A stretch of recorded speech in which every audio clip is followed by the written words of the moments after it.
Welcome to the Curious Hearts Collective podcast, here to help you align to life in joyful, creative, and inspiring ways with your host, Vanessa Truven. Angus, thank you so much for meeting with me again today. I'm really excited to have a conversation. I know we go into this sometimes scripted, sometimes ready and focused on a direct topic, and sometimes we're just like, you know what? Whatever happens, happens. So I am really looking forward to whatever happens, happens. I love it. I'm a shoot from the hip kind of guy, so let's just dive in and get dirty. I like it. Yeah. So you and I haven't talked in at least a week, if not more, about Curious Hearts Collective, and I have a curious heart, so I am trying to figure out like what's going on, what's coming up for the collective, like what's happening in your mind, what's on your heart, like what's the vision for the next couple weeks for you guys. Yeah, I love that you say that because this gets to be a very open and vulnerable moment for me here. I have Okay, maybe this is a story coming. I've been like a big leader in my life since I could probably walk and talk. Like, I mean, like the second you could run for class president, I was it. And I've always been super engaged and interested in doing work that positively impacts the world. And I mean, like sometimes it was garden club, and I was like, I don't care, I'm learning for my own sake and passion. And of course, class president, student body VP, whatever. And I noticed after I closed my business, I experienced a lot of resistance and I experienced a lot of stopping myself and a lot of hesitation when it came to pursuing my goals. So I love that today we're talking about the Curious Hearts Collective because I feel like all I've done is think about it. And all I've done lately, I mean, at least in the last week or two since we've spoken, all I've done is think about it. I haven't taken any direct actionable step towards making it a reality, towards sharing about it, towards having conversations and engaging people outside of just my immediate bubble that know about it. So I love that we're having this conversation because I know I am not alone.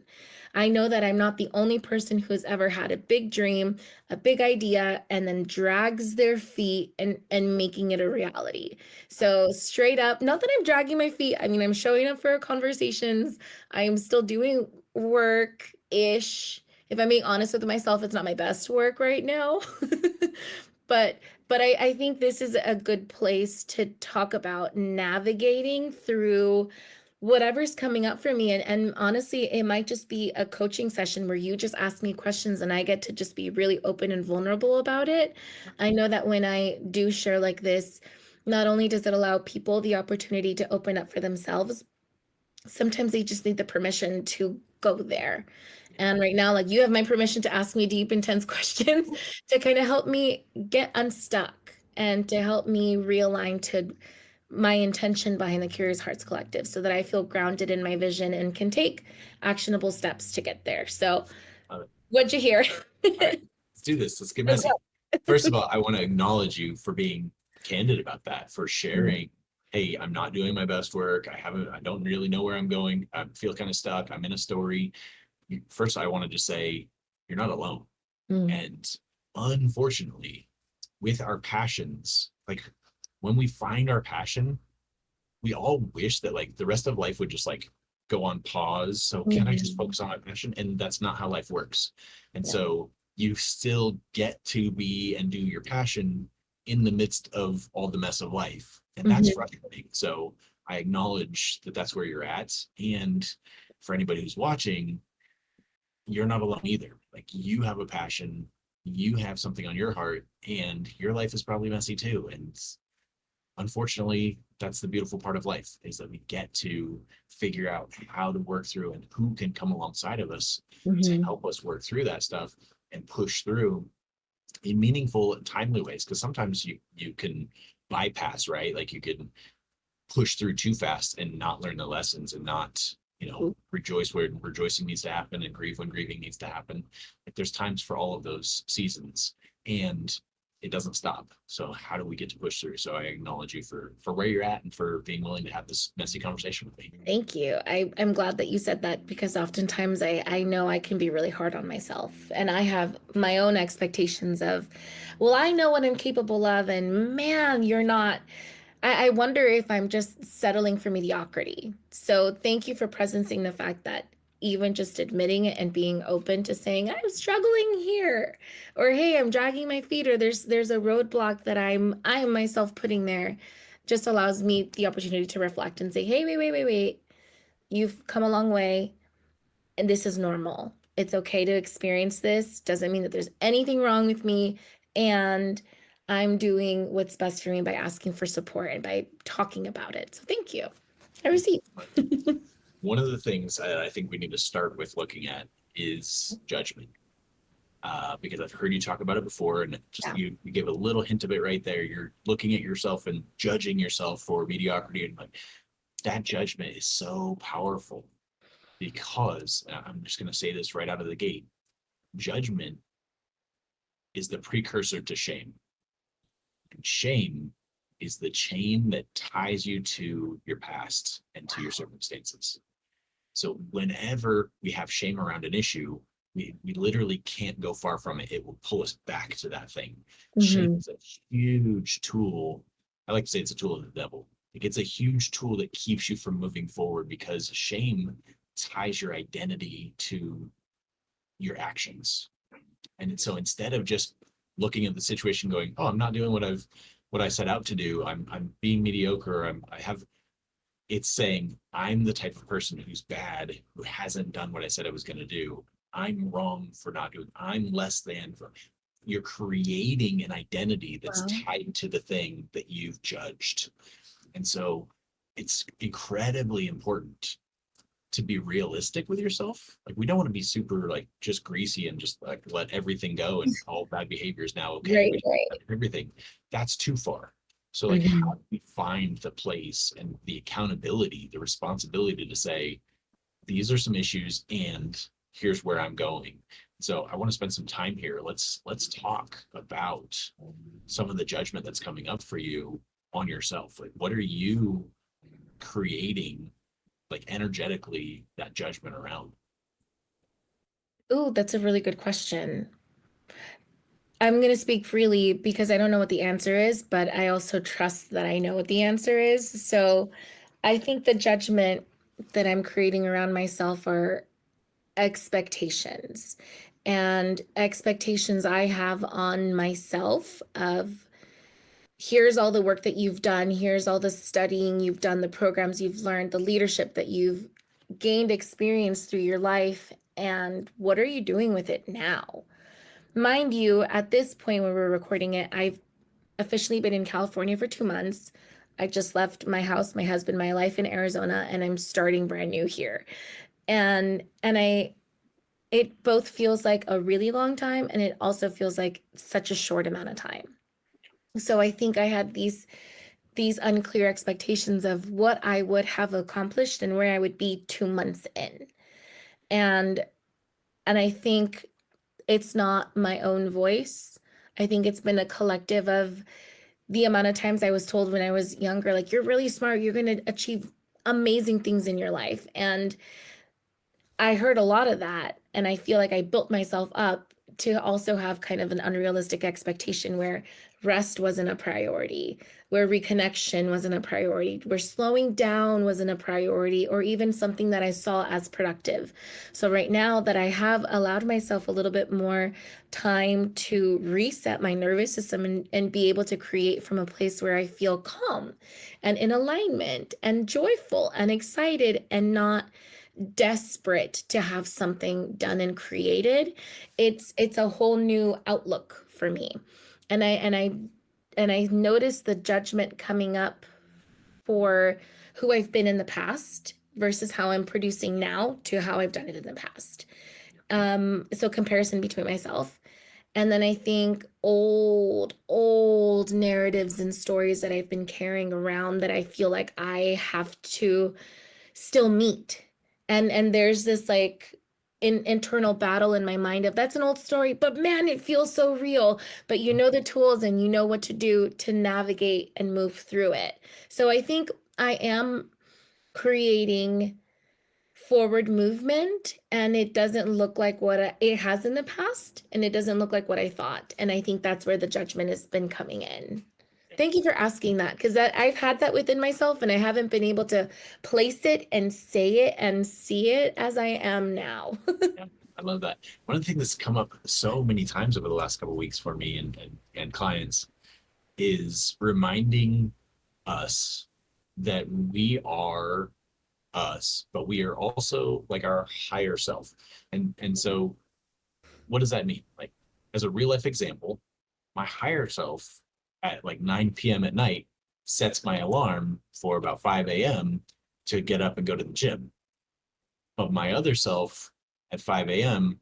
hits the snooze bar and doesn't wake up until 5:45 or 6, and then sometimes doesn't want to go to the gym. I'm both of those people. And how I talk to myself is going to determine my future.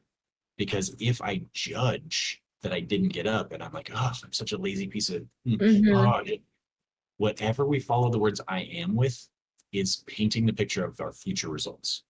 And so that judgment and then the verdict, if you can picture a courtroom, you're both the person on trial and the judge. And you are rendering a verdict that, like, yes, you're guilty, you're a no good, lazy piece of shit, and you're sentenced to this punishment. I'm not gonna like be nice to you for the rest of the day because I'm mad at you because you like we do that to ourselves. And that verdict where we say that you're no good or you're worthless or you're unlovable or you're not living up to your expectations or you're those things we then take into our unconscious mind. And our unconscious mind is working all the time behind the scenes.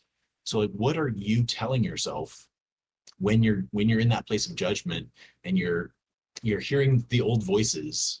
Like, it's you, like you're hearing it through somebody else's voice, but it's in your head, you're doing it, they're not here anymore. So what are you judging, and what's the verdict that you're passing on yourself that is keeping you where you're at right now? Ah, wow. The judgment and the verdict, my inner dialogue right now sounds like you're not going to do that thing. And I think that comes from broken agreements with myself, not being in integrity with myself, not being my word of like, I'm going to do this thing. Am I? I'm going to do this thing. Will you? Because sometimes in the past you say you will and you don't. That's what the conversation sounds like in my mind. And ooh, That's when you what I'm talking about, the shame though. Like when you broke it before yeah. and you didn't make the repair and you didn't say, yes, I was in breakdown. I didn't, here's what I'm doing to make it right. When you just stay there, it becomes part of your identity. That's where the shame comes in of like, yeah, I know you though. Like you say you're going to do stuff and then you don't. And it's like, that's why you keep saying you're going to do stuff and then you don't, because you've bought into this identity based upon the judgment and the verdict that you made it at that time, whenever it was. It could have been as a child, it could have been your parents saying it, like you embodied that. And so now, until we break that off, you're going to keep having that problem. So I know you have the tools because you and I have some of the same things. So like for you, how do you get to be your own advocate? How do you get to come in and be the lawyer who's defending you and go, oh, wait a second. Yes, in the past, she has done this X, Y, and Z thing. And I'm here to advocate for the future her that does do what she says she's going to do. Like, how do you shift that for yourself? Any ideas? Yeah, the first thing that comes to mind is in that moment, grounding myself on why it's important. Like I make a commitment to get something done, and I know I'm really being really hard on myself, that I'm making myself right now sound and feel like I don't ever do anything that I tell myself that I'm gonna do. I think it's just more prevalent at the times when I don't, that I'm like, you see. So I did this to myself once when I went to the gym with my cousin and I was like, I don't want to do this. I was like, wait, you're doing this because you love yourself. You're doing this because you love your body. You're doing this because you want the body that you experience life in to be one you're comfortable in. And sometimes that looks like you get to make yourself stronger. You get to work on your cardio so you have the energy to play outside with the kids. And, I have nieces and nephews who always want to play outside. And I'm like, oh, I can play for a couple minutes and then I'm going to be out of breath. So then what I did is I grounded myself on why.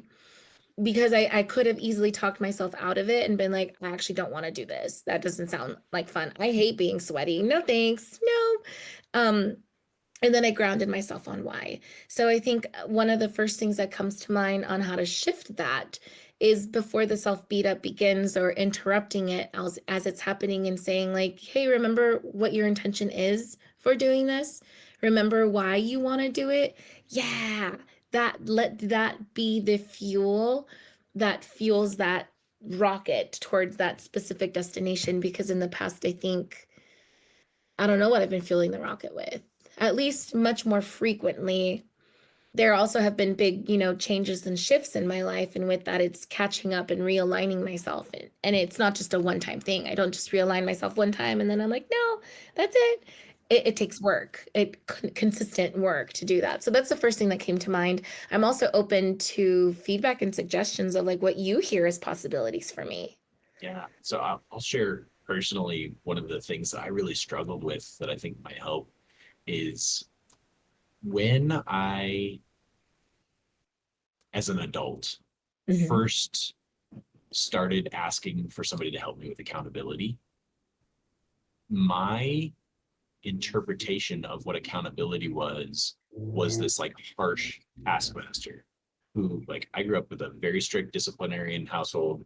If you didn't do something, you got spanked, like you lost privileges a lot, like you had chores weren't even really chores. Chores were punishment for when you didn't do something right. Then like you just had to do stuff. So like there was always a consequence. And so when I first started asking other adults to like hold me accountable to things, I was expecting that when I did something, when I didn't do my word, that somebody was going to be that harsh taskmaster to come like lay into me and tell me how, as a person, I wasn't living up to the expectations. And I wanted that because that had worked for me in the past. One of the things that I learned, though, is that if you always need somebody to be your taskmaster, your slave driver, you'll never get personal responsibility down. You'll never get the discipline to just do it yourself, like self-motivation kind of thing down. And so I want to recognize that sometimes that accountability, we think it needs to be that. But I think one of the most valuable things is this type of conversation where you have other adults that you know, like, and respect, trust, that you can tell them, hey, I'm setting this as my vision. I'm putting this forward as my list of things to do today or this quarter or this year. And I'm going to need you on the days where I don't feel like it to be my accountability and to remind me my why. Why was this? Why did I say this was important? When I feel like I don't want to do this anymore, this is terrible, this is the worst thing, what did I sign up for? I need you to remind me why. And surrounding yourself with that community. And this is partially why I am committed to being active in your collective, your Curious Hearts Collective, is the power of community to support you when you don't feel like it, when you don't feel like you deserve it, when you feel less than, when you're out there judging and ready to whip yourself because you don't feel good enough.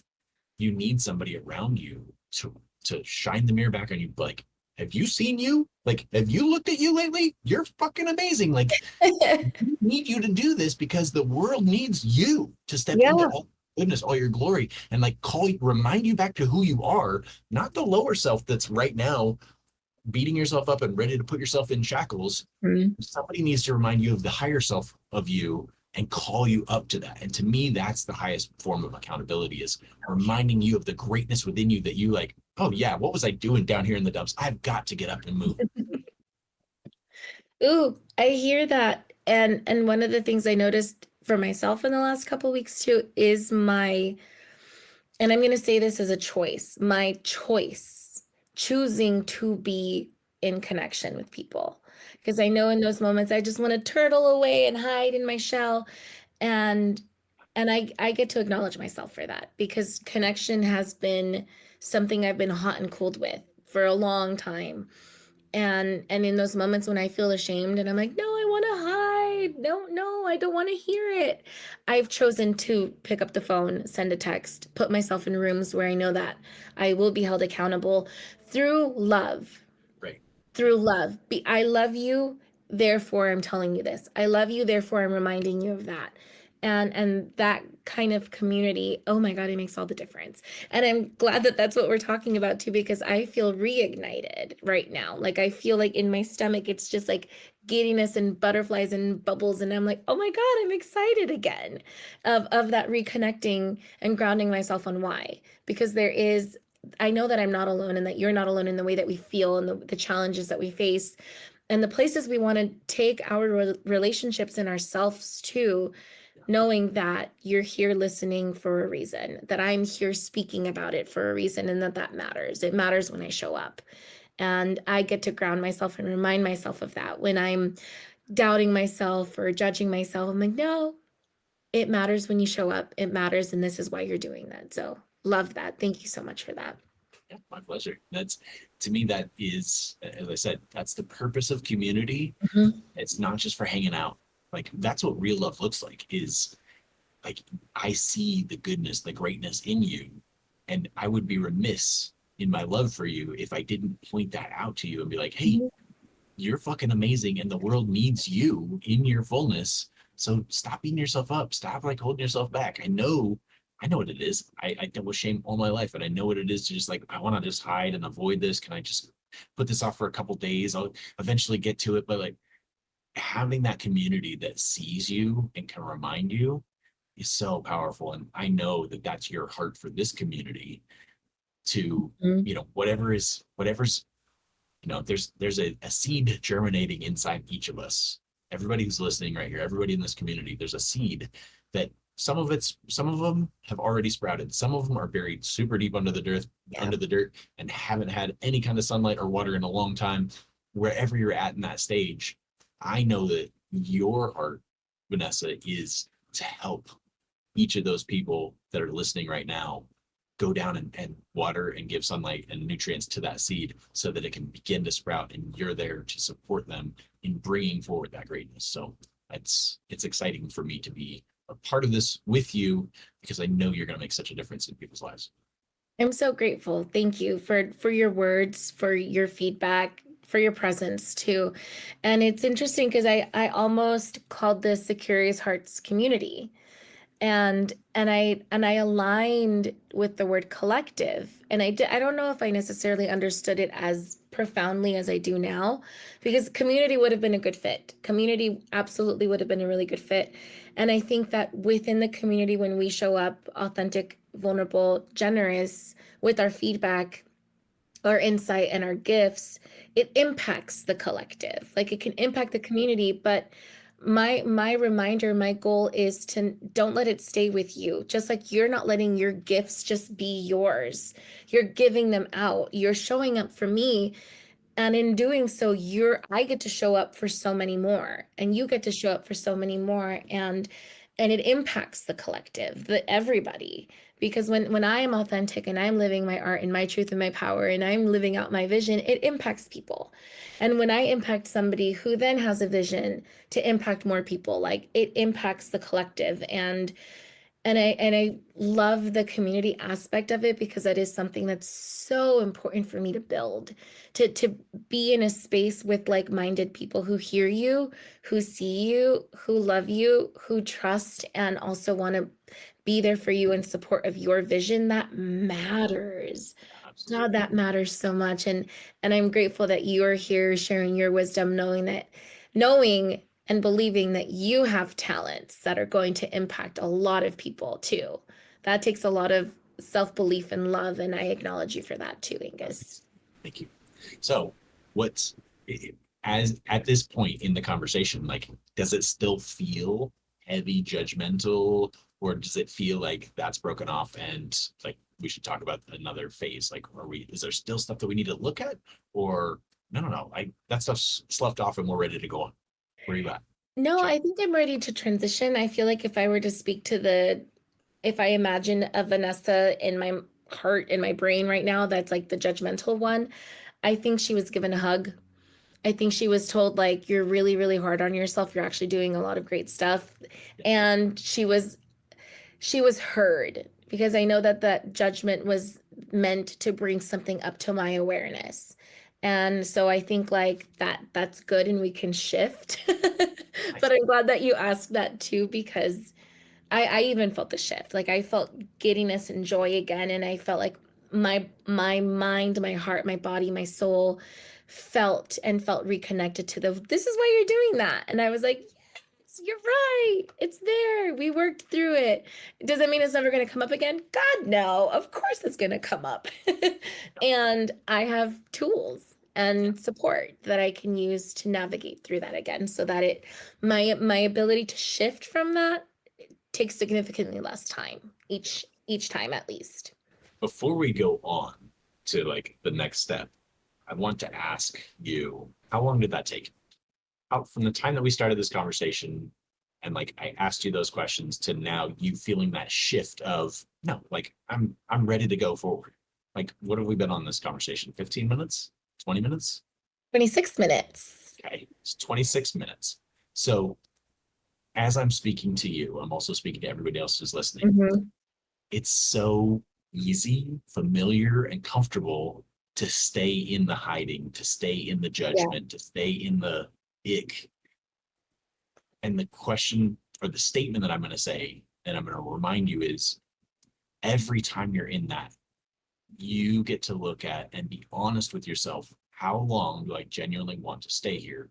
Because it could take as little as 26 minutes to get out of this funk and move forward in my life. If I'm talking to the right person, if I have the right accountability partner, the right coach, the right therapist who's going to like draw out of me what I need drawn out of me, how long do I want to stay in this? It's a valid question to ask yourself. And it's okay to stay in something for an amount of time. Mm-hmm.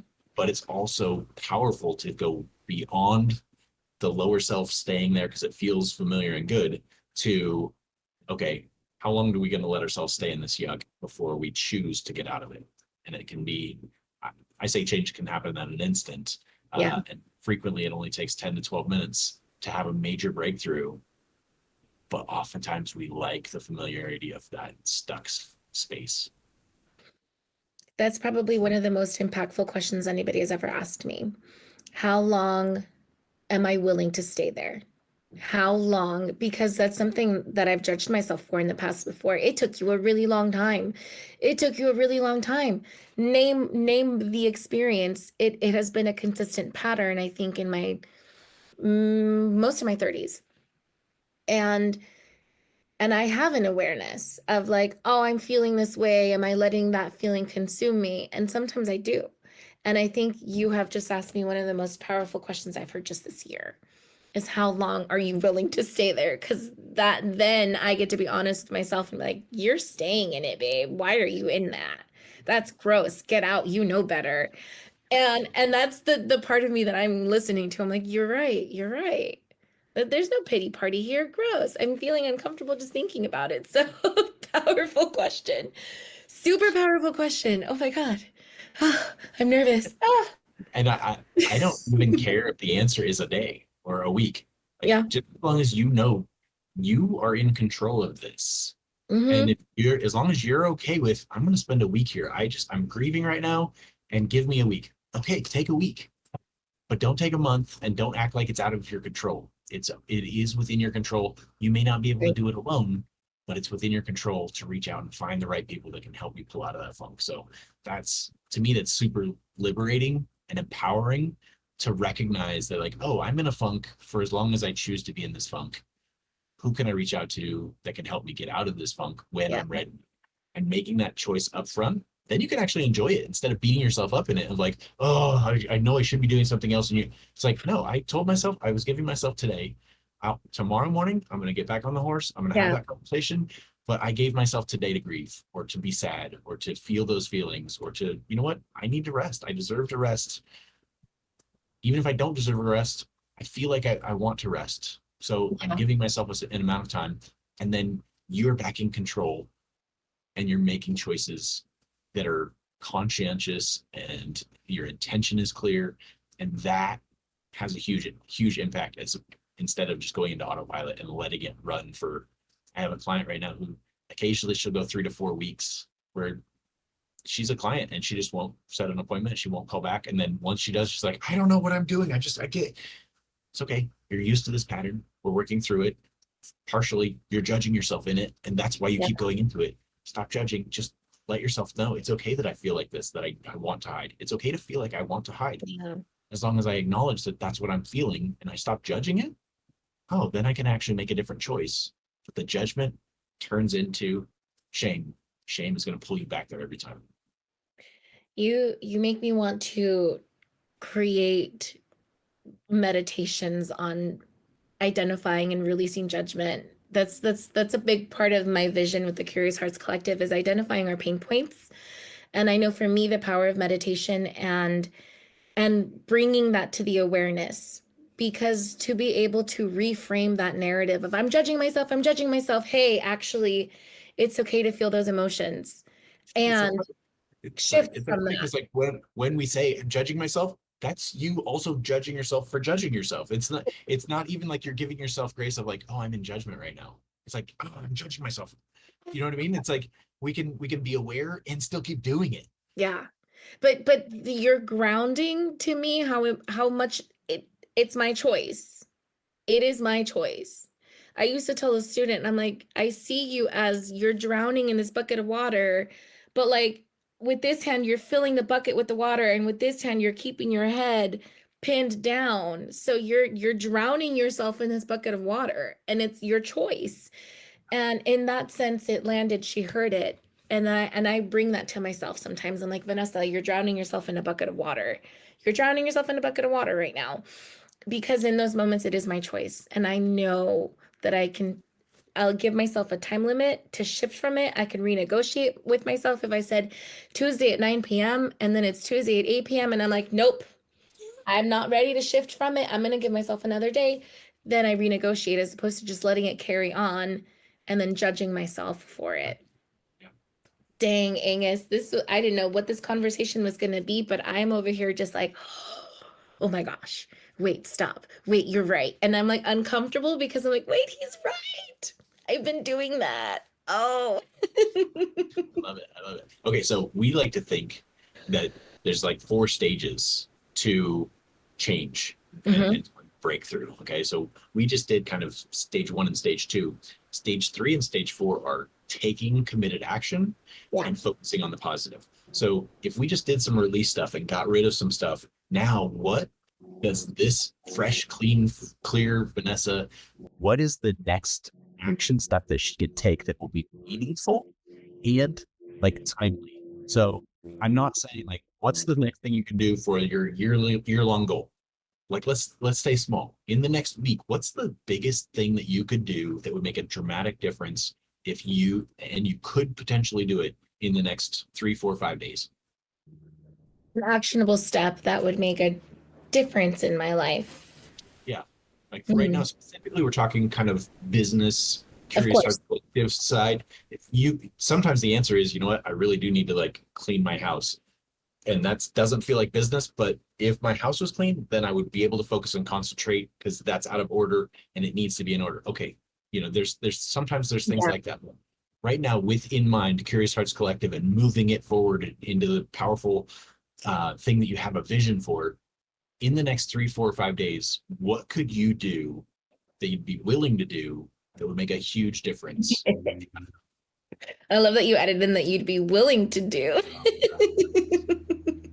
We all know the things that we could do, but it's like, I'm not doing that. I'm not ready for that yet. Yeah, you have to, it has to be something you're willing to do. This answer came to me immediately. And I felt the discomfort in my body immediately. I felt my body get hot. I felt my palms start to sweat because I know that it's true and I can feel my own slight resistance to it. This is beautiful. It's talking about it. It's saying, here's what I'm doing. Here's when it's going to be released. Here's who it's for. Because for a really long time, I've known that's the answer and I haven't done it. And I think that gets to be set and created. Like I knew immediately it's talk about it. how is anybody going to know what I'm up to if I'm not talking about it? How am I going to be influencing, impacting, empowering anybody into creating transformation into their life if I'm not talking about it? So my answer is I get to this week organize and declare by when this gets to be released and what my own finishing my marketing plan. This is fun for me. Creating a marketing plan is really fun for me. So that's something that also gets to be created. Break this down for me to where I can understand it and I can be your accountability partner, because that sounded, at first it sounded really clear. I need to start talking about it. And then it turned into, I need to decide when I'm going to start talking about it. And then I need to build a marketing plan. And then all of a sudden it's like, whoa, that's a lot. Like, when are you doing what things by? And right now, all I'm asking for is one thing. You kind of vomited out what sounded like 2 or 3 things. Yep. So you can do 2 or 3 things, but right now, the key is to take one committed action step that you're willing to do. So pick one of those 3 things and tell me by when you're going to have it done. Like done, not like, oh, I've been working on my marketing plan.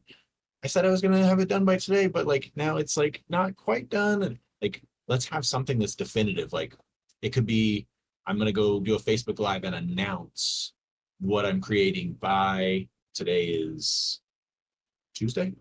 Today's Monday. Today's Monday. By Friday at 5 p.m., I'm going to do a Facebook Live, or I'm going to do an email to all of my followers, or something that's concrete. What is it and by when? Okay, yeah, so we have a Friday the 13th this week, which is pretty cool. So by Friday the 13th, I am going to have announced on all of the major platforms that I am on and introduced the Curious Hearts Collective and shared with them by when the first episode will be released.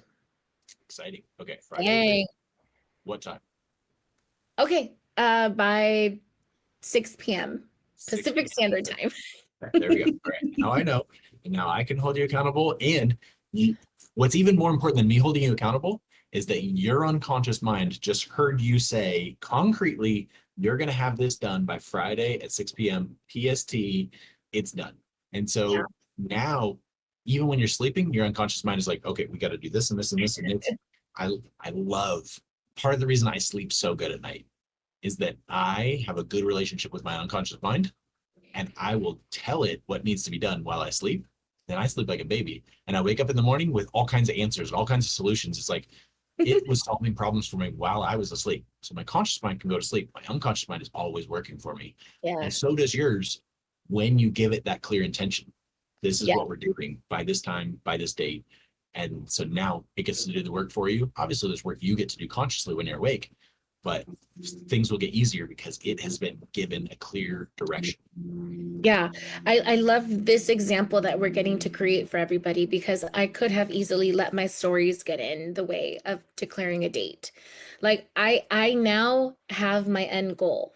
By Friday the 13th at 6 p.m. Pacific Standard Time, I will have done X, Y, Z. And now that that's done, I get to then ground myself on like, okay, well, what do I have to do? Who do I get to reach out to? And creating those steps as opposed to doing that first and then talking myself out of that goal, which is something that I notice happens when I'm coaching clients too, and especially with myself. And now I'm like, wait, no, it's a choice. You know better than to do that. So I love that you presence that we said it out loud. My unconscious and conscious mind heard it. You heard it. And then now I get to let you know, like, hey, support, friend. Hey, support looks like you checking in with me. Are you on track for this? How can I support you? Basically, it's just accountability. I know that you're doing this and you're getting it done, correct? Yeah. I guess that's, for me, my support request is that's what that looks like. And just thinking from a business standpoint too, when you set that date and that time, like from a business planning standpoint, if you were to say, I'm going to go live at that time to announce it on XYZ platforms, you could reach out to some like centers of influence, some people that you know care for you, and say, will you please be on Instagram or TikTok or whatever it is that you're going live on at this time, to create eyes, which then magnifies it. Because if a lot of people start watching it, then that platform will boost it to other people. And so you could actually do that. If you don't set that goal out there, then you don't actually know when you're going to go live. And then all of a sudden it's just like, okay, I just need to go live. And you go live, but then nobody knows and nobody sees you. I'm actually speaking to myself right now. Like I don't do a lot of good communication around this is what I'm building out. This is what I'm planning. Yeah. And so then I just like kind of like throw something out there and hope somebody watches it, hope somebody sees it, but I didn't actually coordinate it. It wasn't intentional. And I don't have the support around that. And now by you setting that clear intention, you can create all kinds of things to really help it get out of the gate a lot faster and smoothly. That's the key. It's the clear intention. It's always, for me, it comes down to what is my intention with it. And sometimes it's a hard look to realize like my intention was to stay hidden. Sometimes my intention was to be safe. And I'm setting these goals and I'm not doing anything because truly my intention is I don't want to be seen. I don't want to be heard. I don't want to be perceived. I don't want to be in the spotlight again. And that's something that I've gotten to work through is when I look at my results and I clearly identify when I'm hitting my goals and when I'm not. I'm like, ooh, real talk, Vanessa, what was your intention? What was your intention? So I love that you presence that it is the intention and setting that clear intention. I think I said a clear one. Friday, the 13th, 6 p.m. I'm talking about it and I'm sharing when I will be posting it. That to me is I'm holding myself accountable as well. Like I'm doing all this work and now I get to start generating the excitement about it because there is a lot to be excited about. And I get to start doing that. And I'm grateful, so grateful. I know I say this all the time, but today especially, I am so grateful for your curiosity, for your generosity and your time and your wisdom and your knowledge, your insight, for your love, because love can look like so many different things. And in this case, like, I know that you have love for me in the sense of, you know, that there are so many gifts and wisdom and superpowers within me that the world is just ready for. And that's how we are being such a stand for the people listening to this too. We have so much love for you, knowing that you have your own unique talents and wisdom and superpowers that the world is just waiting for you to come in and shine your light. So thank you, Angus, for being that for me today so that I can be that for so many other people in the world every other day too. I'm so grateful. My pleasure. My pleasure. Now, focus on the positive. Like, what are some takeaways? Gratitude is such a powerful, powerful thing to be overlook. So I challenge you at the end of the next couple of days, find some things that you're grateful for yourself for and write them down. Journal with them of like, what is working? What are you glad that you're seeing? What's happening that's shifting? And pay attention specifically to what is working. There's going to be lots of things that don't go right. Lots of things that don't work. Stop paying attention to those, focus on the good, and you'll get more of the good. Absolutely. Gratitude is a big one. Since one of our last conversations, for me, myself, that's something I've ended my day with. End of day debrief, I mention and I am grateful for, because I have so much in my life to be grateful for. So much in my life. And on that, I'm going to wrap up this episode and say thank you. Some of my big takeaways are listen to the judgment and to pay attention to when I am judging myself for being judgmental and to ground myself on my intention. When those moments come up where I'm like, I don't know if I want to do this, talk myself out of it, ground myself on why this matters, why it's important. And honestly, even what the result will be when I accomplish it, and to celebrate myself through that. What would you say is one of your big takeaways too, Angus? I loved your point on why you called it the Curious Hearts Collective. I don't think you and I have talked about that much. And I was interpreting it as more of just like a community, but I love the awareness that what we do trickles out. It's more of like the ripples on the water, right? And they continue to grow out and out and out. Yeah. So as you focus on making you a little bit better and you release yourself and you listen to your higher self and you set yourself up, you're going to ripple out. And that's going to be the little community, but it's going to be the bigger community. It's going to go throughout the world in different ways that you'll never be able to track. But those, one of my teams, they gave themselves the name Ripples of Love. And it's like every action that they take in love ripples out, and you'll never be able to track all of the downstream consequences. Yep. But those consequences are there. They will make a difference in the collective. So keep up the good work. Thank you for presencing that. Thank you for your time and your generosity. I'd love to know anyone that was listening to this episode, leave a comment, tell us, reach out to us what you want to hear and what some of your big takeaways are, because I know for Angus and I would also like to know for myself what's working in our conversations and how this is impacting you, because I know that it is. So thank you. Have a wonderful day, and I look forward to our next conversation, Angus. Thank you for listening to the Curious Hearts Collective podcast with your host and executive producer, Vanessa Truffin. This podcast has been produced by Dennis Truffin. And remember, links to resources will always be in the show notes down below for you, so make sure you check those out. And please follow, rate, and review this podcast wherever you are listening, as it does really help out this show.